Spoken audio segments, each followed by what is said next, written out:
Good afternoon. It's my pleasure and privilege to welcome Acharya Prashant in this BW dialogue on the Yoga Day, 21st June 2020. Acharya Prashant ji doesn't really need an introduction. He's a spiritual leader, he's a seeker, he's a guru, and he's now an author of multiple books which are being read by millions of people to seek the right path. Acharya Prashant, we celebrate the Yoga Day every year. We go back to our lives. Sometimes we don't incorporate yoga in our daily living. Why should one incorporate yoga in one's daily living? Because one is not okay as one is. Had we been perfectly all right, there was no need to change anything, bring in something new, or exclude something. And it is not really the body that is not all right. Given the advancements in technology, medical science, and the prosperity we have today, our bodies are probably better placed and we are healthier than we were ever at any point in history. You look at the average age of the human being today. In some countries in Europe, it is going closer to 90 years now. Even in countries like India, it's shifting towards the 80 years mark. We have eradicated so many diseases. We are quite in control of much that is physical. The problem is the mind. Therefore, when we talk of yoga today, it must be yoga of the mind. That which we think of and talk of as yoga popularly are just physical exercises. Much of that does not deserve to be called even the first step of yoga. Yoga has to do with the mind because that is where our problems are, that's where our sufferings are. Is that not true? Are we problemed? Are we troubled because our knees are aching and we have a stiff back? Is that really a problem? And if that is a problem, then medical science has answers for that. Our real problems, I'm not denying that people do have sore knees, but our real problems lie somewhere else. Nobody commits suicide because the knee is bad. Nobody would say that his life has been destroyed by his stiff back. But we all, if we are to really account for the thing that is severely degrading our quality of life, it would be our mental condition. So real yoga has to do with how the mind is placed. Unfortunately, too little emphasis. In fact, negligible emphasis is being put on that. So probably the Yoga Day is a good opportunity to shift the focus on the right thing. Absolutely. A lot of us have stress, which may not show up in physical symptoms. And young people are dying. Today morning, I lost a 46-year-old young friend. I mean, 46. He was absolutely physically healthy. He had heart attack. We lost singer KK. We don't even know what's happening to our bodies because of what's happening to our mind. So clearly, yoga is needed. Now, there are lots of myths around yoga. Can you tell us what these myths are? And while you talk about them, also bust them. Because as you rightly said, we think of yoga as a bodily thing, but it's not. It's about bringing the mind into an equilibrium. And again, we spend much lesser time in nature. So breath is so give us a sense of why is yoga even more important and how can busy executives incorporate yoga in their daily life? You see, the fundamental myth is that yoga has got a lot to do with the body. In fact, that myth is the biggest obstacle in the way of real yoga. You look at the way yoga has assumed an imagination in the popular culture. The entire iconography around it. And immediately what comes to mind is a fit person in a particular asana or mudra. Now that's good to look at, but that's not yoga. That's just not yoga. As someone who loves the Bhagavad Gita and has been teaching that beautiful scripture since long, you look at Gita chapters 2, 4, 6, 10. Sri Krishna has very unequivocally explained what yoga is. When the mind is adhering steadfastly to what is right, that is the state of yoga.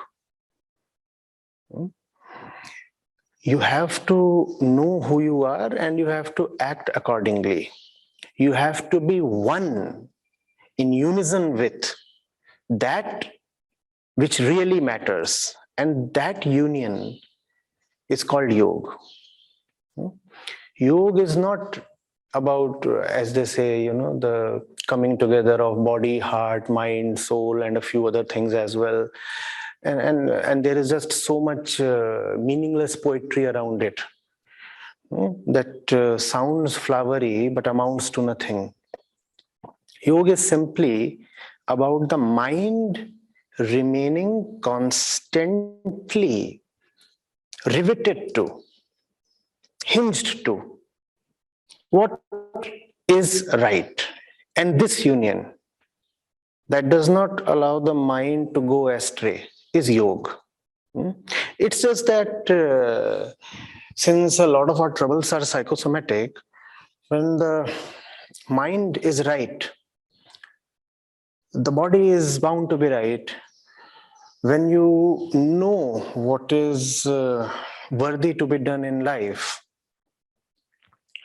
then you will know that the body is important, because you will not want the body to take away much of your time and attention, and you'll want to preserve your body and keep it right and healthy as a great vehicle that can take you towards your destination.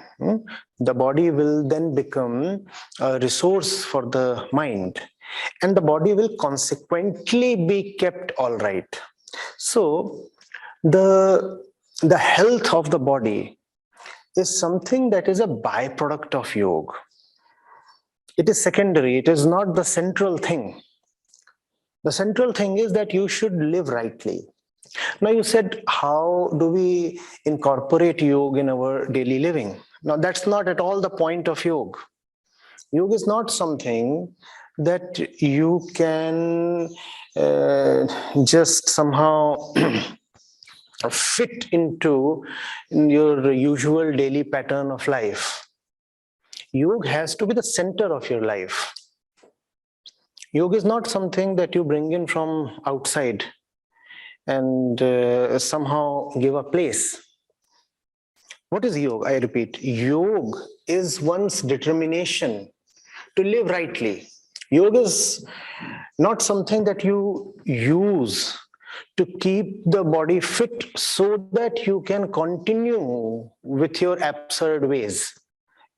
I might be living a very mistaken, a very deluded kind of life, and still I might want to have a fit body, because a fit body allows pleasures of all kinds and keeps away pains of many kinds. And also, given that most of us are terribly body identified, there is an added incentive to be physically fit. Now, that's gross misuse of yoga. I'm into a job or business. That's soul sapping, absolutely. or I'm into some business that involves very meaningless kind of display of body, let's say. But because I want to be all right, because I want to do well in my profession, therefore, I use or rather misuse or misappropriate yoga to serve my purposes. I'll give you an example. Long back, I had read that there was this bunch of extremists, and when they were to launch an attack on one of the destinations, one of the targets they had set, they were actually trained in breath control and some techniques of so-called physical yoga, so that they could more effectively, more efficiently achieve their targets. Now, is that what we want to use yoga for? We say we have our own targets in life, and let yoga be utilized so that we can reach our targets in a more efficient way. Now, that's not at all the purpose of yoga. Yoga has to be the center of your life. And what do I mean by that? Yoga has to set the target. Yoga cannot be at the service of your self-appointed target. Otherwise, it's a strange situation. The ego appoints the target and uses yoga to reach the target. That's like, using the greatest kind of weapon for the lowest kind of purpose. The greatest kind of resource, the greatest kind of knowledge for the lowest kind of purpose.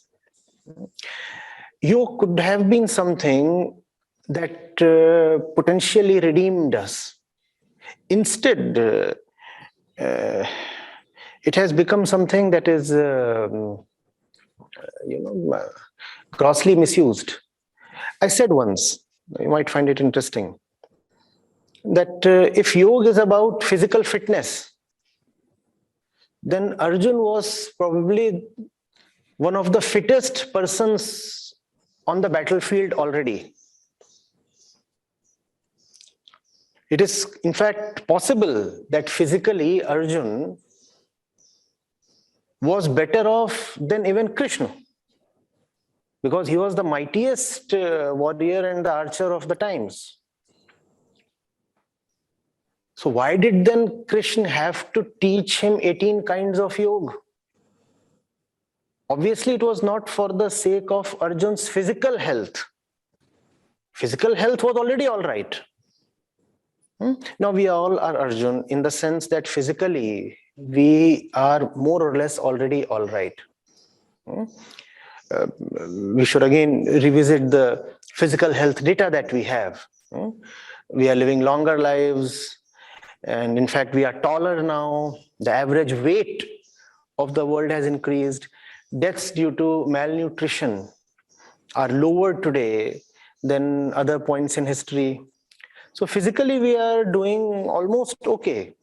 In fact, the physical problems that we have today, a lot of them are attributable to our mental bankruptcy. The problems that we face, for example, due to pollution and all the lifestyle diseases, they are not really physical problems. They are coming because of the mind. So we are like Arjun in the sense that there is not much purely physical trouble. There is not much purely physical trouble, yet there is a lot of trouble. And that trouble is coming from the mind. And that's why yoga is needed, just as Arjun needed the 18 chapters, the 18 kinds of yoga that Krishna taught him. So this myth has to be busted. This misconception has to be totally negated. Otherwise, on the yoga day, you will again have leaders and politicians and everybody who wants to have his share of the limelight coming in front of the camera and displaying a few physical poses and passing that off as yoga. That is not at all yoga. That's a stretching exercise. Or that could be strength exercise without using external weights. You go to the gym, you use iron weights, or you could do the same exercises using body weight. Now, stretching and strength building, this is not at all yoga. I'm not denying the importance of this. Everybody should have a flexible body. Stretching is great. We all must have powerful muscles. So having a well-toned and strong body is again great. But please, that is not yoga. That is not yoga. Let's not corrupt the very concept itself. And if you will go closely into the psychological aspects of it, the ego has a vested interest in limiting yoga, in actually caging yoga within the concept of physicality. Because if yoga is not arrested within the bodily walls of physicality, then yoga will attack the ego itself, and the ego does not want that. So the ego has played a clever, dirty trick. It has said, yoga is wonderful, yoga is great, and yoga is physical. Now, the moment you liberate yoga from these artificial and unwise physical constraints, yoga becomes such a powerful force of life transformation. Then you have to read, then you have to understand. Then you have to go into what Patanjali and Sri Krishna actually meant. Now, that is something we do not want to go into. But we are very happy with having a slim body because it helps in doing whatever we want to do. And that's the evil in it, whatever we want to do. Why do you want to do whatever? Why don't you do that which is right? And yoga is about that itself, doing what is right, not doing whatever. You have ample gurus who will come over and say, oh, you do this, and then you can do whatever you want to do. Now, the moment you hear this kind of phraseology, that yoga will help you do better, whatever you want to do, I suppose one must run away. Because that's exactly antithetical to yoga. Yoga is not about doing whatever you want to do. It's ego that says that. Not the dedicated, devoted, wise mind. No, that does not come from there.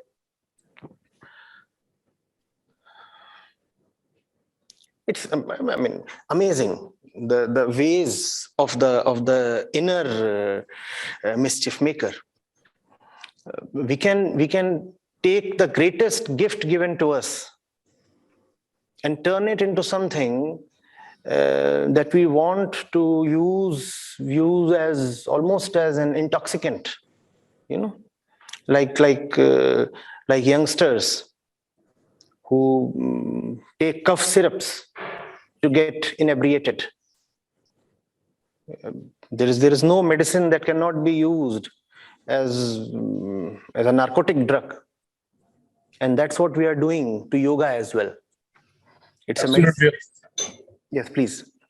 You're saying that we have to do the right thing for the right reason in the right manner. Absolutely right intent. And again, you're talking of doing the right dharma in every aspect, having the right thoughts, having the right action, having balance in pursuit of even economic benefit in worldly goals, using the right means to achieve the right ends. So means are equally important. You're right, we are so identified by our name, our body, where we come from. We don't identify as souls. We don't identify as, souls in a body, so to say. So I understand. And let me ask you another question. Today on the World Yoga Day, is there a mantra you already said do the right thing for the right reason. You already said, don't abuse your body, don't abuse your mind.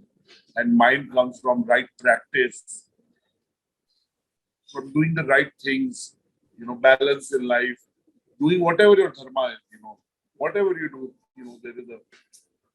there is the right thing to do in that, doing that. And when your mind, they say when your mind and your actions are in sync, what you say, what you do, what you believe, if all three are in sync, then you have a healthy mind, so to say. You have a healthy living, you have a harmonious living, whatever word you want. You are living to your higher purpose. I mean, what is this fixation with perfection today? So, I am a Hindu. I only believe the perfect person is Lord Shiva. Only Lord Shiva is perfection incarnated, right? So, how do we live our life? While it is a conversation on yoga and yoga, you brought in a larger connotation. Doing yoga in what context? Doing yoga for what purpose? Hence, give us some thumb rules for living your life then. You see, that exactly is the point. If you take Shiv as perfection, then there has to be a certain love for perfection. And life has to be a relentless, unending pursuit of that perfection. That which might be unattainable, and the scriptures clearly say so, that it is something that you will never really get to hold or come to touch or really meet in the normal sense of the word. But still, if you just remain devoted to it and pursue it, life will become worth living. Not the attainment. Even the pursuit is sufficient. And that pursuit is something that would anyway happen if your respect for that which you are calling as perfection or Shiv is genuine. What kind of person am I if I venerate Krishna and have nothing to do with what he is teaching? So, and that is not really a policy or an option or a smart trick to play to oneself. You see, the mind is fed up of its follies. The mind is a constant thirst.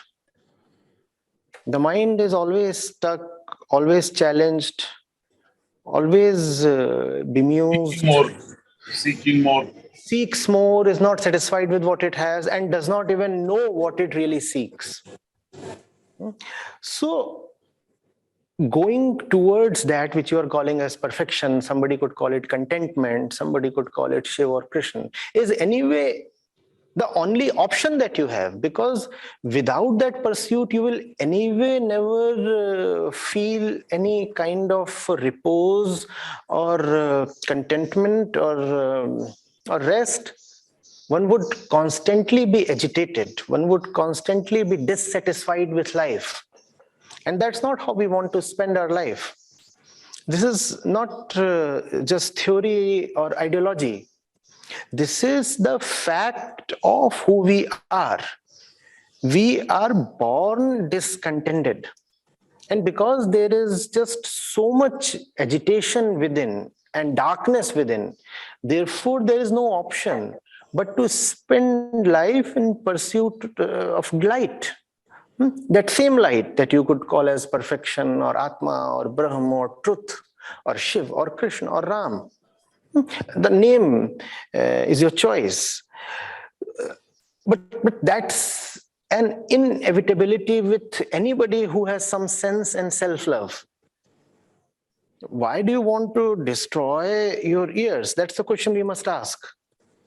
I mean, one is already not all right, and one is acting in ways that would only further the inner sense of injury and disquiet.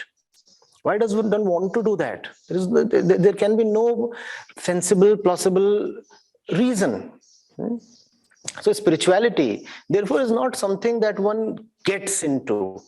Spirituality has to be the only way of life if one is not adamant on self-destruction. Absolutely. I think on this day, on the World Yoga Day, on 21st June 2020, Tuesday, we thank Acharya Prashant for making us think through what we are doing, examining our beliefs and taking the right path. As he rightly said, spirituality is a way of living. It has to be reflected in the choices we make, the means we take to it. And he rightly said, sometimes the mind doesn't know what it seeks. And just being in the moment, being mindful is possibly one way to then get to that path. So we are grateful to you, Acharya Prashantji, for doing this conversation, which is a benefit to our viewers and readers on the World Yoga Day. And again, not look at yoga and yoga in a holistic way, in a deep way, and not just in a superficially, in a exercise or a stretching, activity. So thank you so much. We're grateful to you, and we look forward to doing more conversation soon with you. Thank you. That was Acharya Prashant talking to us about the deeper meaning of yoga and yoga, and how our actions and thoughts have to be aligned to live the life of purpose. Thank you so much. We'll be back soon with another powerful conversation, which ignites the right thought process and hopefully the right action. Thank you, Acharya Prashant, and thank you to all of you for watching us. Thank you.